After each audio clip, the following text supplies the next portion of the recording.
Channel ವೀಕ್ಷಕರೇ, ಇವತ್ತು ಸದನ ಶುರುವಾಗ್ತಾ ಇದೆ.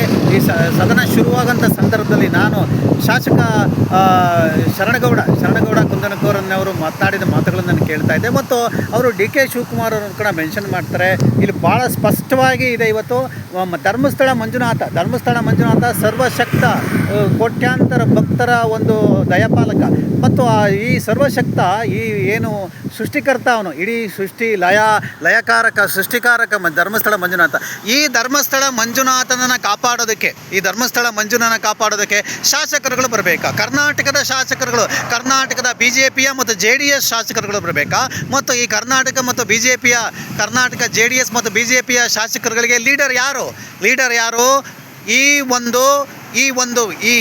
SIT ತನಿಖೆ ಮಾಡ್ತಾ ಇರ್ತಕ್ಕಂಥದ್ದು ಒಂದು ಷಡ್ಯಂತ್ರ ಅಂತ ಹೇಳಿ ಈ ಲೀಡರ್ ಆಗಿ ಪರಿಣಮಿಸ್ತಕ್ಕಂಥವ್ರು ಯಾರು ಅಂತಂದರೆ ಕರ್ನಾಟಕ ಸರ್ಕಾರದ ಉಪಮುಖ್ಯಮಂತ್ರಿ ಡಿ ಕೆ ಶಿವಕುಮಾರ್.